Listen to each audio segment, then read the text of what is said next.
Hi everyone, this is your Tampa Bay Realtor Lance Mohr. In this video I'm going to go over the Tampa housing market report for April 2018.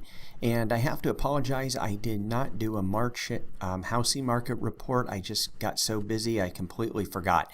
So I'm going to touch on that a little bit in the March just to show you what the statistics look like. I pulled all the data, I just didn't do a video, so I apologize. So let's get into it, and if you we'll first start from February to March. So you could see there's a pretty big jump. We'll start off in the active listings right here, and as you could see, 3866 in February. It jumped up to 3925, and in April it's 3981. As we start going into the summer months, we're in May now, but as we start going into the summer months, it's going to get busier and busier on the active listings, as it usually does. Pending sales, not too surprising. In February we had 2789. In March, it picked up quite a bit for homes that are pending. Of course, these are more than now deals, and a lot of these that were pending were in March. So we'll get to the closed ones in a little bit, the solds. But it went from 2789 to 3182, and then jumped up in April to 3495. Pretty good jump in just 1 month. You could see short sales and bank owns are hardly any part of the market anymore. I don't really spend much time talking about those. If we go over to the solds, in February there were 1,267 homes that are sold. Now February is always going to be a little bit slow, because December a lot of people want to close on their home for homestead reasons. Builders want to close on the homes for their fiscal year end, and keep in mind a lot of these closings are 30 to 45, some cases even 60 days out, but your standard closing is probably 30 to 45 days right now. And then you could see it was a really big jump from 1267 sold homes to 1677 in March.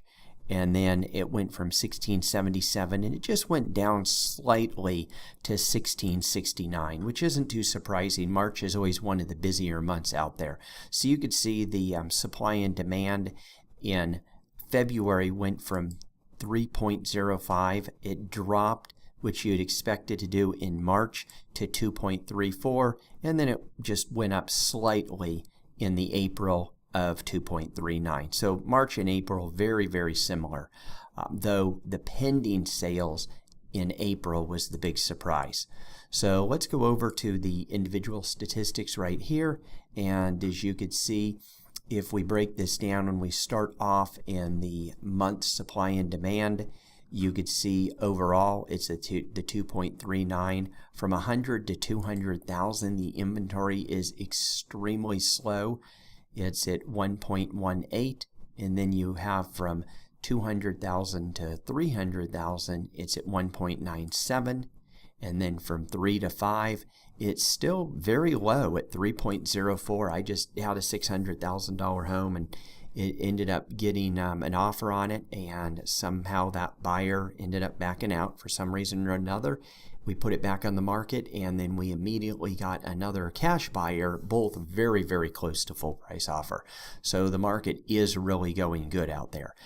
Actually, just a note to you buyers out there, even though you're cash, what ended up happening is they did not have their proof of funds, and the seller would not take the cash offer without a proof of funds for good reason, but the buyer with the financing ended up backing out. So make sure, even though you're cash, if you're buying a home, you want to do your due diligence and make sure you have your proof of funds, or if you're getting a loan, you have a letter from a bank that you're pre-qualified. So we have over $500,000, the inventory level, and I still can't believe how low this is for homes over $500,000, 3.2 months of inventory. So we're still in a seller's market. I have a lot of people asking me, a lot of sellers, a lot of buyers, they say, well, are we in a really good market? And I say, yes, we're in a seller's market. There's very little inventory. And the question so many people ask me is, well, why are the homes just sitting on the market for sale? Well, as I discussed in my past videos, is because a lot of times sellers just aren't realistic. They know it's a good market and they're just out there a little bit. Like, a lot of people will look at bank-owned properties. We always think of bank-owned properties as a good deal because they're as is, where is, the communication with the listing agents, usually not very good. So they sell based off of price, but that's not necessarily the case. There's a lot of banks out there, a good percentage of them, that are just overpricing even the bank-owned homes. So if a home's sitting on the market in this, for a while in this market that we're in, they're just overpriced, because at the end of the day, price is always the common denominator. It's like a three-legged bar stool.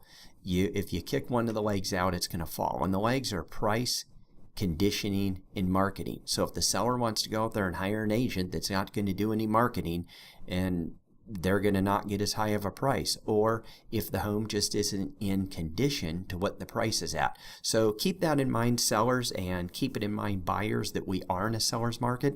If it's a nice home in a nice area and it's priced fair, it will sell. It most likely will get multiple offers on it, even if it's priced at $300,000 or $600,000, or possibly even more. I hope this information helps. If you like this video, please do me a favor, give me a thumbs up. And I hope you have a great day. If you're looking for an aggressive, knowledgeable Tampa real estate agent, I'd love to help you out.